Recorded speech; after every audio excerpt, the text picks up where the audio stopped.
네, 안녕하세요. 보수주의 책방입니다. 폭염이 끝나고 벌써 날씨가 선선해진 것 같습니다. 긴 여름 수고하셨고, 가을을 기다리며, 가을이 또 책 읽기 좋은 계절이잖아요.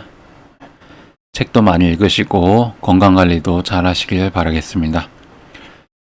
예, 그러면 애덤 스미스의 부덕감정론 제5장 친근한 미덕과 존경할 만한 미덕에 대하여 관찰자가 당사자의 입장이 되어보려는 노력과 반대로 당사자가 관찰자의 시각을 상상해보려는 노력, 이 두 상반된 감정 조율의 방식은 각기 다른 두 종류의 미덕에 뿌리를 두고 있다.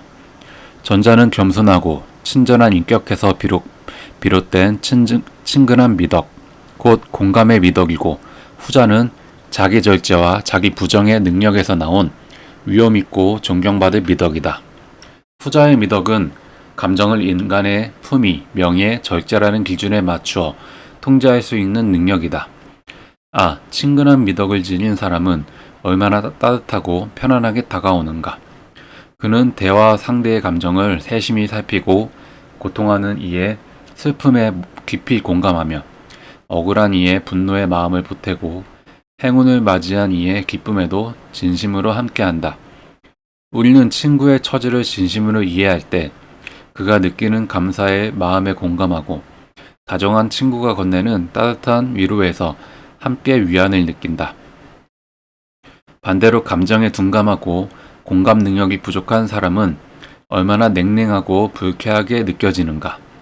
그는 자기 생각에만 몰두하며 타인의 기쁨이나 슬픔에는 무관심하다. 이런 사람과의 대화는 불편할 뿐 아니라 특히 슬픔이나 상처를 겪고 있는 이들 앞에서는 존재 자체가 고통의 원인이 되기도 한다. 한편 존경할 만한 미덕을 지닌 사람들은 얼마나 기품있고 고상하게 보이는가. 이들은 뛰어난 상상력과 단단한 자기 통제력을 바탕으로 감정을 지나치게 드러나지 않으면서도 정서적으로 풍부한 반응을 이끌어낸다. 그들은 감정을 절제해 관찰자가 받아들일 수 있는 수준으로 조율하고 표현함으로써 오히려 더 깊고 강한 감동을 준다. 우리는 자기 통제 없이 노골적으로 슬픔을 드러내거나 한숨과 눈물, 탄식을 당연한 반응처럼 요구하는 태도의 불쾌함을 느낀다. 반면 아무 말 없이 엄숙하게 감정을 견디는 모습, 부은 눈, 떨리는 입술과 뺨, 차분하면서도 절제된 감정 표현에서는 깊은 존경심을 느낀다. 그러한 슬픔은 우리에게도 자연스레 침묵을 강요한다. 우리는 그 장면 앞에서 경건한 마음으로 자신을 되돌아보고 우리의 말이나 행동이 그 절제된 평정에 누가되지 않도록 조심하게 된다. 감정을 다스릴 줄 아는 사람이야말로 진정 고귀하다. 절제 없이 거칠게 분노되는 분노는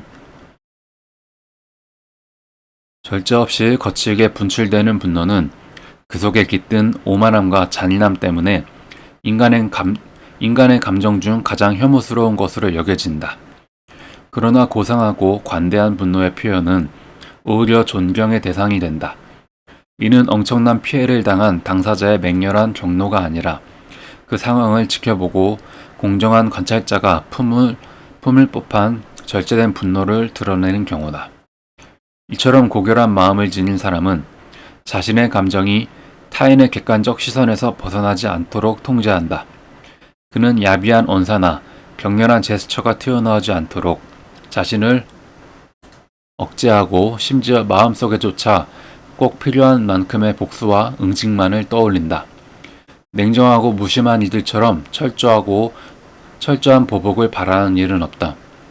따라서 남을 먼저 배려하고 자신은 뒤로 물리며 본능적 이기심을 다스리고 타인에게 자비를 베푸는 마음, 이것이 인간성이 도달할 수 있는 가장 완전한 상태다.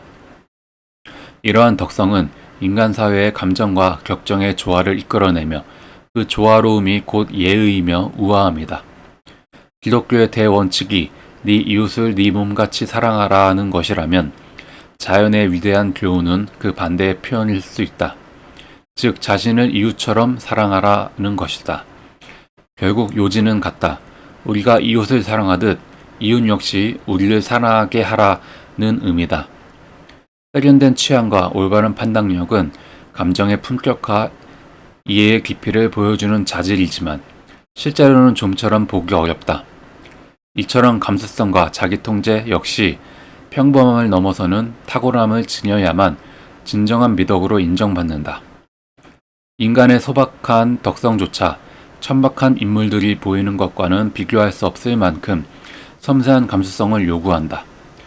관대함이라는 위대한 덕목은 무엇보다도 높은 수준의 자기 통제를 필요로 한다. 허약한 사람이라도 약간의 절제는 할 수 있기 때문이다. 평범한 지성에는 탁월함이 없듯 평범한 도덕성에는 참된 미덕이 없다. 미덕이란 탁월함이며 세속적이고 일상적인 차원을 훨씬 넘어서는 고귀하고 아름다운 경지다. 친근한 미덕은 의외의 우아함과 부드러움으로 사람을 놀라게 하고 탁월한 자기통제는 일반인이 쉽게 다스릴 수 없는 감정들을 능숙하게 다루어 깊은 존경을 이끌어낸다. 완전하지 않아도 미덕으로 평가받을 수 있다. 미덕과 단순한 적점함 사이에는 분명한 차이가 있다. 존경받고 칭송받아 마땅한 덕성과 단지 사회적 인정을 받는 수준의 행동 사이에는 본질적인 거리가 있다. 일반적으로 예의 범절을 지키는 데에는 그다지 높은 수준의 감수성이나 자기 통제가 필요하지 않다. 평범한 사람도 그 정도 수준은 유지할 수 있으며 때로는 그조차 필요 없는 경우도 있다. 예를 들어 배고플 때 밥을 먹는 것은 언제나 적절하고 타당한 행동이다. 대부분은 이 행동에 아무런 이의를 제기하지 않는다. 누군가 이 행위를 두고 덕스럽다고 한다면 그것은 어색하고 우습게 느껴질 것이다. 반대로 어떤 행동들은 비록 완벽한 적정함의 기준에는 미치지 못하더라도 높은 수준의 미덕이 담겨 있다. 이는 매우 어려운 상황에서 인간의 한계를 넘어선 자기 통제를 발휘하며 적정함에 최대한 가까이 다가가려 했기 때문이다. 실제로 어떤 상황에서 인간 본성은 극심한 압박을 받는다. 이때 인간은 아무리 자기 통제를 발휘해도 내면의 허약함이나 격한 감정을 완전히 억누르기 어렵다. 외부의 관찰자처럼 냉정하게 반응하기는 거의 불가능하다. 그렇기에 이런 상황에서 완벽한 적정함에 이르지 못했더라도 당사자의 행동은 여전히 칭찬받을 수 있다. 심지어 진정한 미덕으로 평가받을 수도 있다. 그것은 대부분이 보여주지 못하는 수준의 관대함과 위대함의 노력으로 이루어진 것이기 때문이다. 비록 완전한 이상에는 도달하지 못했지만 그 어려운 상황 속에서 통상 기대되는 수준을 훨씬 뛰어넘는 태도였던 것이다.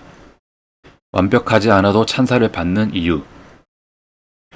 이러한 경우에 어떤 행위에 대해 비난할 것인지 칭찬할 것인지 결정할 때 우리는 흔히 서로 다른 두 가지 기준을 적용한다. 첫째는 완전한 적정함이라는 기준이다. 어떤 행동이 그 자체로 얼마나 완벽하게 도덕적 규범을 충족시키는지를 따지는 기준이다. 그러나 현실에서는 이 완전한 적정함의 기준에 도달하는 것이 거의 불가능하다. 이 기준만으로 평가한다면 대부분의 인간 행동은 불완전하거나 비난받을 대상이 되고 만다. 둘째는 완전함에 얼마나 가까이 다가갔는가로 평가하는 기준이다.